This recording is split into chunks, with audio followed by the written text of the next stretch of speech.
one of the most impactful things with AI image generation is basically fixing something or selecting an area and telling the AI to change it, to fill it, to add something to it, etc. To take an existing piece of artwork and being like, hey, I actually don't like the fact that the eyes look a little basic. What if they were radiant? What if they were glowing? What if magical energy was sparkling around them? Whew. What if I wanted to add aviators? Well, in other AI software, you have to kind of like mask it out or erase it, and then it will fill it, and there's a gradient thing there, and oftentimes it will cannibalize the overall style, and there's not very much convergence. But with Krita AI, you can apply a change, and even a drastic one, in 30 seconds or less if you know what you're doing. Instead of masking something, what if in seconds you could just click the select tool, select what you want to select, hit go while adding a prompt of whatever you want to change, maybe blue eyes instead, hit and go at a refinement level that's around 50, and then boom, you have beautiful blue or orange or whatever eyes. Easy breezy. But say if you want to do something that's even more drastic, which I don't see enough people do, which is a superpower that all the other AI software has struggled to do, and that is actually being able to replace or add context to your image. This can be done beautifully in the live paint feature. I'm showing it to you, hopefully right now, because it's a little bit hard to describe. But the idea is a lot of image to image will struggle with keeping the context of, like, say you like the face or the overall hair structure of the image. Well, in order to get the hair to change, you essentially need to increase the strength to get the AI to have enough strength to make the changes you want. Going from long hair to short hair, you're going to need a lot of strength. But with Krita AI, using the live paint feature, you can just paint over the things to give it more context, and then it can recomposite those colors and pixels as just way more context. And you can keep a lot of the overall structure because you're operating under a much lower strength method. So it's not massively changing everything. It's just taking that context and recompiling it. And also the live paint feature, if you use the lore that we're using, which lets you have a result in 4 phases instead of 28, you can get a fast turnaround almost instantly and get direct contact and feedback for whether the AI is actually doing and changing what you actually are wanting it to do and change. In practice, hopefully I can show off exactly what I mean by this, but it is such a huge needle mover, and I would highly suggest it. Absolutely. Alas, let's get after it. So here we are in Krita AI. As you can see, these are 2 test subjects where we'll be showcasing the absolute impact of image to image as it pertains specifically to, of course, Krita AI. I'll be showing you guys how to add special things like changing the eye color, adding whole new things onto your image like glasses, and perhaps the thing that is least talked about, that is specifically a powerhouse within Krita, but it's actually being able to take away or outright change the image without having to affect your overall composition. But I might be getting a little bit ahead of myself.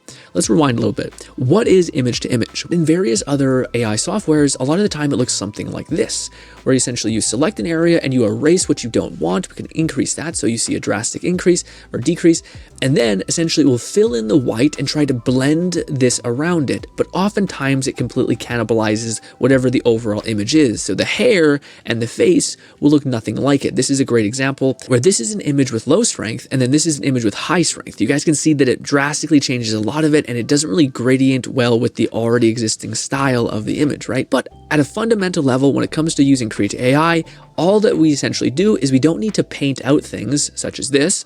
All we need to do is select them.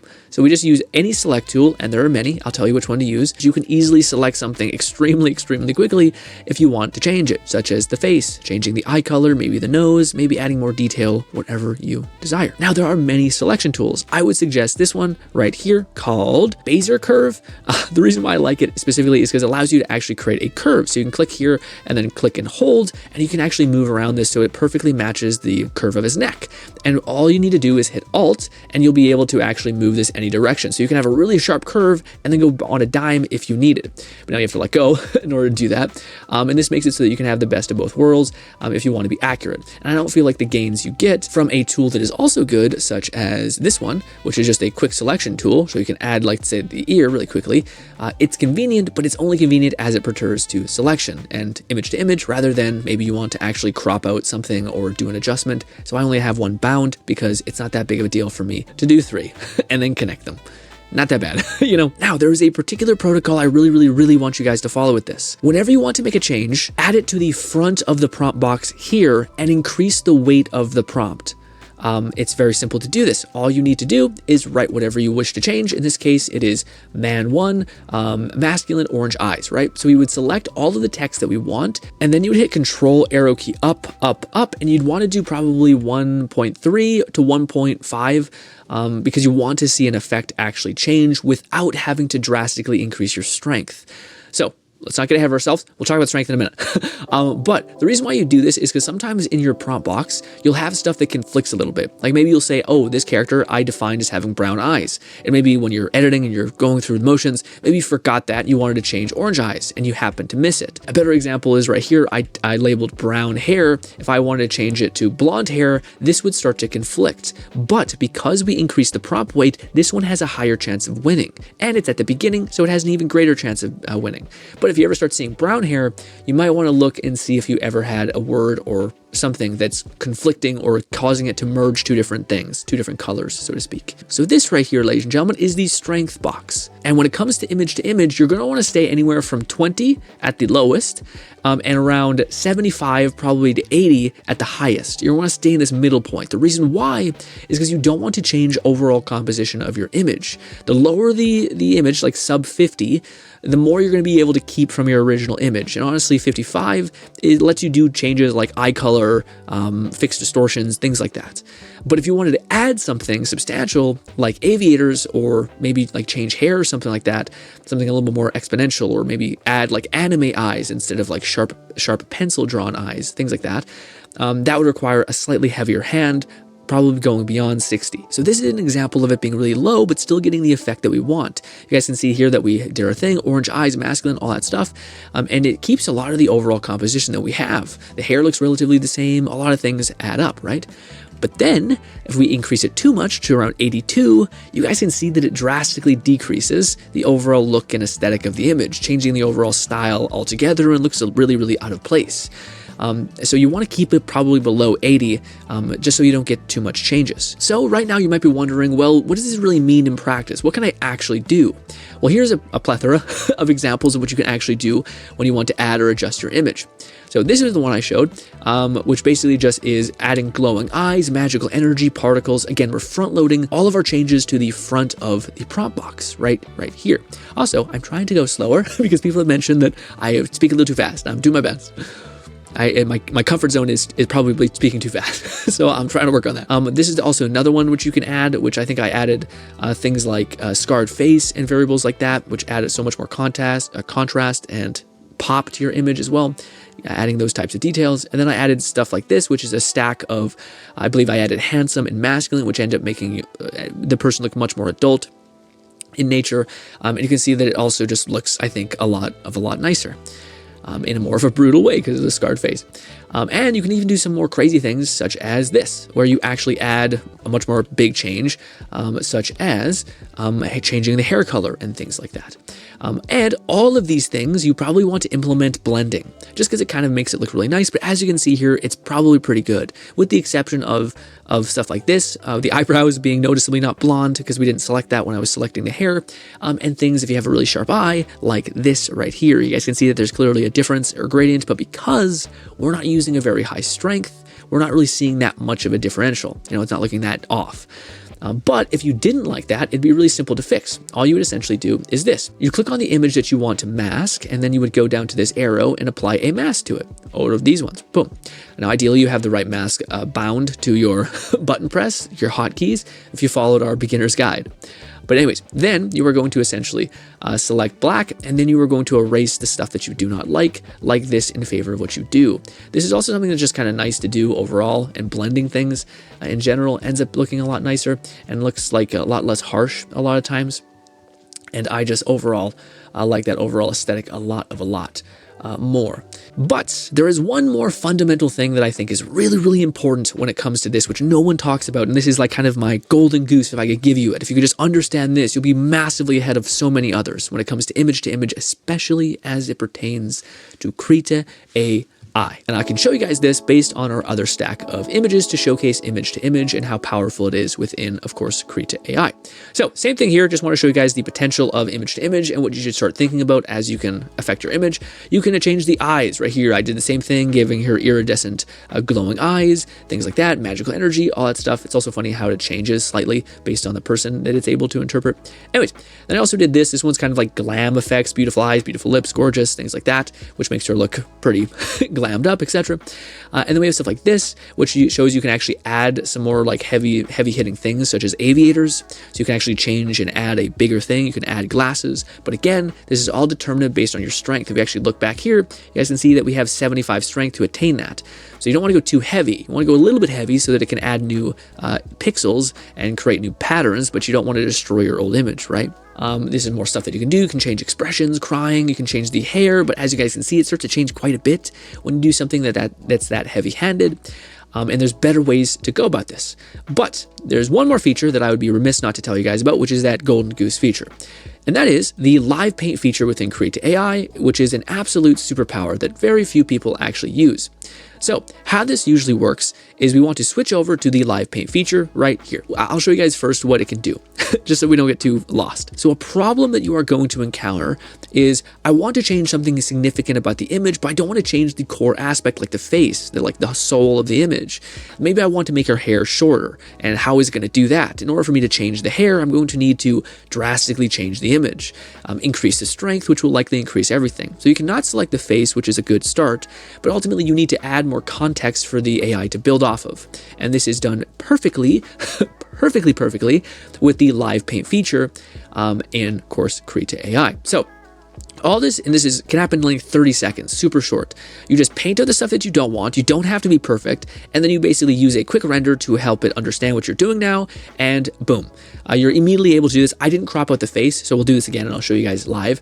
But then you just do a positive render with high contrast, and boom, you have something similar. But let's do a little bit better job just so I can show you guys how quick this actually is.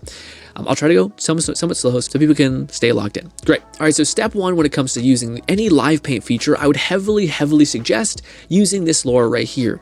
This LoRa essentially allows you to use any illustrious base model, and it basically shortens the render time instead of using 20 or 28 steps to 4. So basically you get massive iteration, instantaneous, without all of the struggle that comes with it, essentially. So just that one LoRa that you can download and you'll be good to go. Also, I always like to mention this, because of the site that we link to, it sometimes has not safe for work content. So of course, I can't link to that straight off of YouTube. So instead, how we're doing it is we're linking to our school community, in which you can just type in to the school search the title of this video, and it will have every single model that we're messing with, in addition to the model that I'm suggesting at the very top. But this is the model right here. It's the 4-step LoRa rank 1. It's fantastic. It's absolutely great. Make sure you have toggle that on so that you get fast returns on what you're rendering. Again, the reason why we do this is so that we can actually don't have to wait here for a ton of time. And yes, if you have more patience than me, then pop off. But yeah, and ideally you make that a preset, or just make that a node that you can turn on and off whenever you need to. Turn off when you're making normal renders, and when you're about to do some touch-ups, turn that on so that you can have massive iteration. Great. All right, so now let's actually get to the sauce, something that you can do in 30 seconds if you know what you're doing. So we don't want to mess with this person's face, but we do want to change her hair to short. So we're actually going to need to do significant changes. So all we're going to need to do, sorry, I don't know why my mouth, I'm slurring my words, but we're going to go over here and we're just going to select everything that's not the core face, just so we don't lose any of those details that we, of course, like. You can be pretty haphazard with this. It's not the end of the world. Okay, so now what we can do is we can actually just start going, and sometimes it will already know what you want. So we hit go, and then we're going to also add a paint layer right here. Paint layer. If you don't know how to do that, you can just go down here and say add paint layer, first layer right here. So you guys can see that it's not actually changing her hair to short. So that means we need to change the pixels around her hair so that the AI can make that nice adjustment. Now you do want to have the strength around at 6 so that it does make changes. Otherwise, if it's too low, it will just see the painting as blurry and it won't actually add and take that as context. All this essentially means, just not overwhelm you, it's just we're just going to paint out a lot of this, all of that. And as you guys can see to the left in this little box, you'll start to see it update. So we're going to replace all this, but now you need to match whatever you're matching in the background, which is pretty important and pretty key. So for instance, if this is gray, we just need to give the AI context that that's there. The details will come from its understanding of what those pixels likely mean. So just like this. We can actually add that swoop. I think it looks kind of pretty. And it's keeping her hoodie and sweater there. Oh, that's perfect.